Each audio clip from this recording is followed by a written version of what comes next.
ઓમ નમો નારાયણ. જય શ્રી કૃષ્ણ મિત્રો. ચેનલમાં ફરી એકવાર આપ સર્વેનું હાર્દિક સ્વાગત કરું છું.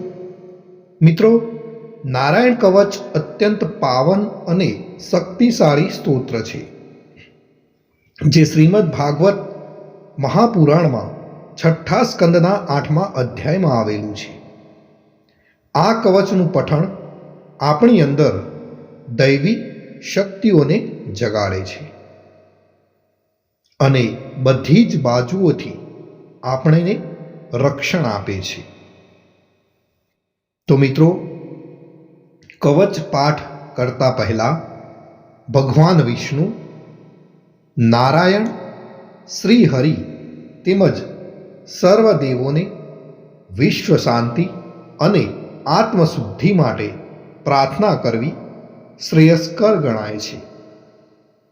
તો આપણે આપણા પરિવાર માટે તેમજ વિશ્વના કલ્યાણ માટે શ્રી હરિને એક પ્રાર્થના કરીશું. પછી જ આપણે સંપૂર્ણ નારાયણ કવચનો પાઠ કરીશું. પ્રાર્થના. હે પરમ નારાયણ, અનંત અનાદિ વાસુદેવ, હે જગતના ત્રાતા, ધર્મના રક્ષક, આજે હું આપની શરણ આવી ભય મુક્તિ, શાંતિ અને શુદ્ધિ માટે હું મારા મન, વાણી અને કર્મથી આપની આરાધના કરું છું. હે દયાના સાગર, અમારી ભૂલ ચૂકને માફ કરી અમારું રક્ષણ કરો. આજનો નારાયણ કવચનો પાઠ કેવળ મારા માટે નહીં, પણ સંસારના સર્વ જીવોના કલ્યાણ, શાંતિ અને પરમ શ્રેય માટે હું કરું છું. હે હરિ, મારી આંતરિક અને બાહ્ય દુઃખોને નાશ કરો. મને સત્પથ પર ચલાવો અને મારું મન હંમેશા આપના ચરણોમાં અડગ રહે એવી કૃપા દ્રષ્ટિ કરો. ઓમ નમો નારાયણ. તો મિત્રો, આપણે નારાયણ કવચનો આ પાઠ સંપૂર્ણ સાંભળીશું, તો જ એમાં કહેવામાં આવેલું ફળ કથન આપને પ્રાપ્ત કરી શકીશું. તો મિત્રો, આપણે નારાયણ કવચ સાંભળતા પહેલા કોમેન્ટની અંદર જય શ્રી કૃષ્ણ લખીશું અને ત્યાર પછી આપણે સંપૂર્ણ નારાયણ કવચ સાંભળીશું.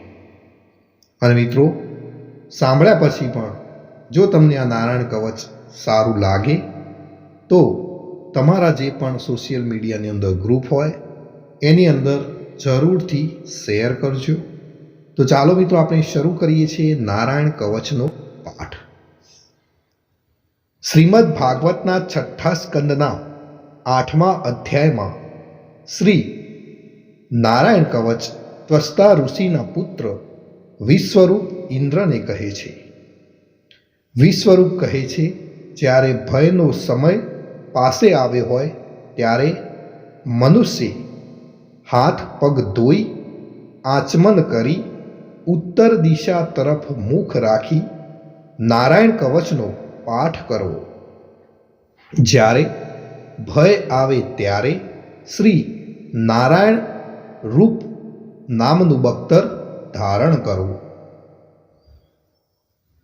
ગરુડની પીઠ પર ચરણ કમળ ધારણ કરનારા, 8 સિદ્ધિઓવાળા, 8 બાહુઓવાળા અને તે 8 બાહુઓ વિશે શંખ, ચક્ર, ઢાલ, ગદા, બાણ, ધનુષ તથા પાસને ધારણ કરનારા શ્રી હરિ મારી સર્વ પ્રકારે રક્ષા કરો. જળમાં મત્સ્ય અવતારધારી ભગવાન જલતંતુઓથી તથા વરુણના પાસથી મારી રક્ષા કરો. માયાથી બટુક બનેલા વામનજી સ્થળમાં મારી રક્ષા કરો. શ્રી વિશ્વરૂપ ત્રિવિક્રમ ભગવાન આકાશમાં મારી રક્ષા કરો. જેના અટ્ટહાસ્યથી દિશાઓ ગાજી ઉઠી હતી અને ગર્ભિણીઓના ગર્ભ પડી ગયા હતા તેવા નૃસિંહ ભગવાન દુર્ગ, વન અને યુદ્ધ ભૂમિમાં મારી રક્ષા કરો. પોતાની દાઢથી પાતાળમાંથી પૃથ્વીનો ઉદ્ધાર કરનાર ભગવાન યજ્ઞ મૂર્તિ વરાહ માર્ગમાં મારી રક્ષા કરો. પરશુરામ ભગવાન પર્વતોના શિખરોમાં મારી રક્ષા કરો. અને ભરતના મોટા ભાઈ રામ ભગવાન તથા લક્ષ્મણ પ્રવાસમાં અમારી રક્ષા કરો. ઉગ્ર ધર્મ અને પ્રમાદથી નારાયણ ભગવાન મારી રક્ષા કરો. નિંદાથી નર ભગવાન ને યોગ ભ્રષ્ટ થતા યોગેશ્વર દત્તાત્રેય ભગવાન મારી રક્ષા કરો. ત્રણેય ગુણોના સ્વામી ભગવાન કપિલ કર્મ બંધનથી મારી રક્ષા કરો. સનંત કુમાર કામદેવથી મારી રક્ષા કરો. હયગ્રીવ ભગવાન રસ્તામાંથી જતા અને દેવોને પ્રણામ ન કરવા રૂપી અપરાધમાંથી મારી રક્ષા કરો. હે દેવર્ષિ શ્રેષ્ઠ મુનિ નારદ ભગવાન, ભગવાનની પૂજા કરવામાં જે કોઈ વિઘ્ન નડે તેનાથી મારી રક્ષા કરો. અને કૂર્મ અવતાર શ્રી હરિ સર્વ પ્રકારના નરકમાંથી મારી રક્ષા કરો. અયોગ્ય ખોરાક ખાવાથી ભગવાન ધન્વંતરી મારી રક્ષા કરો. જીતેન્દ્રિય ભગવાન ઋષભદેવ કામ ક્રોધ આદિના ભયમાંથી મારી રક્ષા કરો. યજ્ઞ અવતારી ભગવાન લોક અપવાદથી મારી રક્ષા કરો.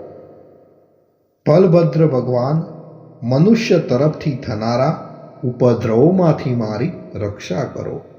અને ક્રોધાવેશ સર્પગણોથી શેષ ભગવાન મારી રક્ષા કરો. ભગવાન વેદવ્યાસ અજ્ઞાનથી મારી રક્ષા કરો. આ પાખંડીઓના ટોળામાંથી ભગવાન બુદ્ધ મારી રક્ષા કરો. ધર્મની રક્ષા કરવા માટે અવતાર લેનાર ભગવાન કલ્કી કાળના મળરૂપ આ કળિયુગથી મારી રક્ષા કરો.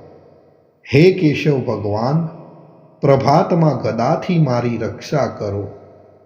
હે વેણુધર ભગવાન ગોવિંદ આ સંકટ કાળમાં મારી રક્ષા કરો. ઉદાત શક્તિ નારાયણ ભગવાન પ્રાહન કાળમાં મારી રક્ષા કરો.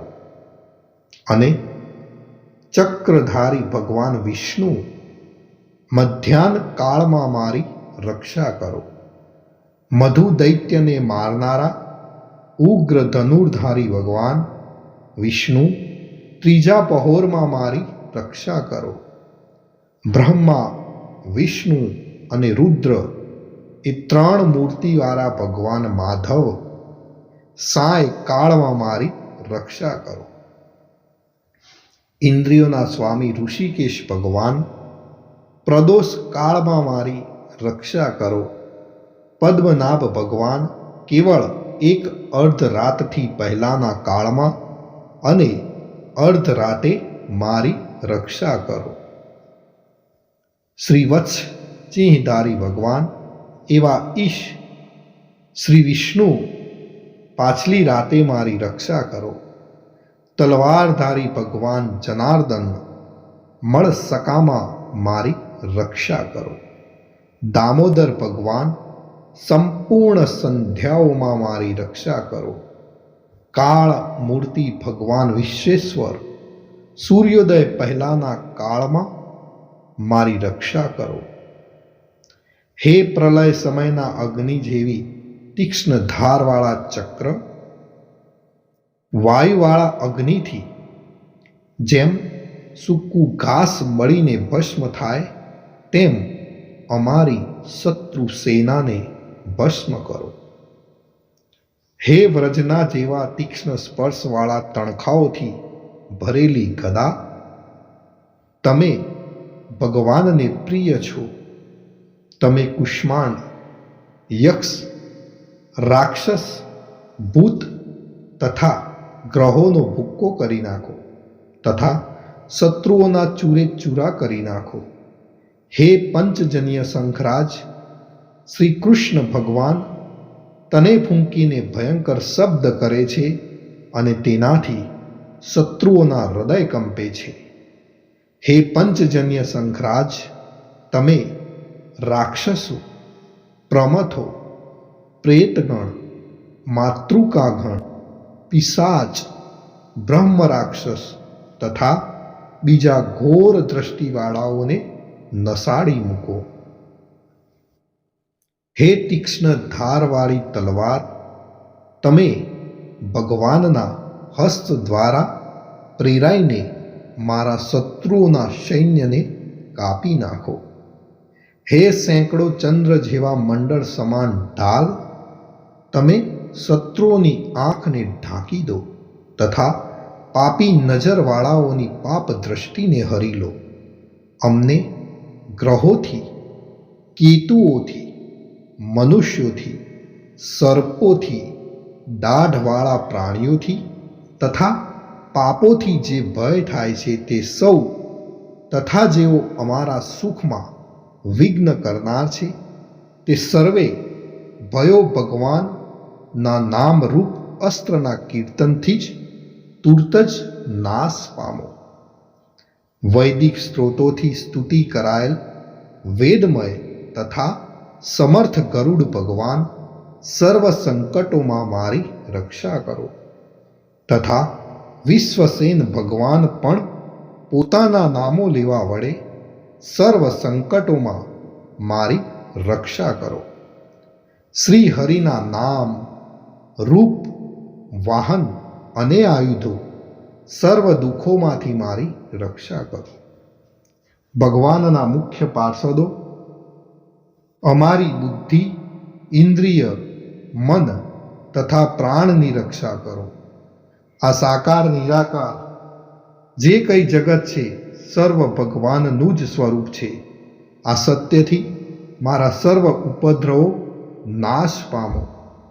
અભેદ દ્રષ્ટિવાળા મનુષ્યોને ભગવાન પોતે ભેદ રહિત જોવામાં આવે છે તો પણ તે પોતાની માયાથી આભૂષણો, આયુધો તથા ચિહ્ન નામની શક્તિઓને ધારણ કરે છે. તે સત્ય પ્રમાણ વડે જ સર્વજ્ઞ તથા સર્વવ્યાપક ભગવાન શ્રી હરિ સર્વ પ્રકારના રૂપો વડે સર્વદા અમારી રક્ષા કરો. શ્રી નૃસિંહ નામના ઉચ્ચારણથી જ જળ, વાયુ, અગ્નિ આદિનો પ્રભાવ પોતાના તેજથી દૂર કર્યો છે. એવા લોકના ભયને દૂર કરનાર ભગવાન નૃસિંહ સર્વત્ર ચારો તરફ મારી અને મારા પરિવારની રક્ષા કરો. જો મિત્રો આપણે નિત્ય નારાયણ કવચનો પાઠ કરીએ છીએ તો શું ફળ મળે?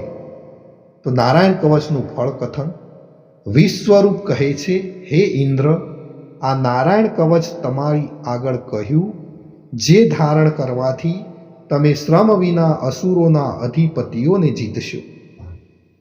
આ નારાયણ કવચને ધારણ કરનારો મનુષ્ય નેત્રથી જેની તરફ જુએ અથવા તો પગ વડે જેને જેને અડકે તે તુરત જ ભયમાંથી છૂટે છે.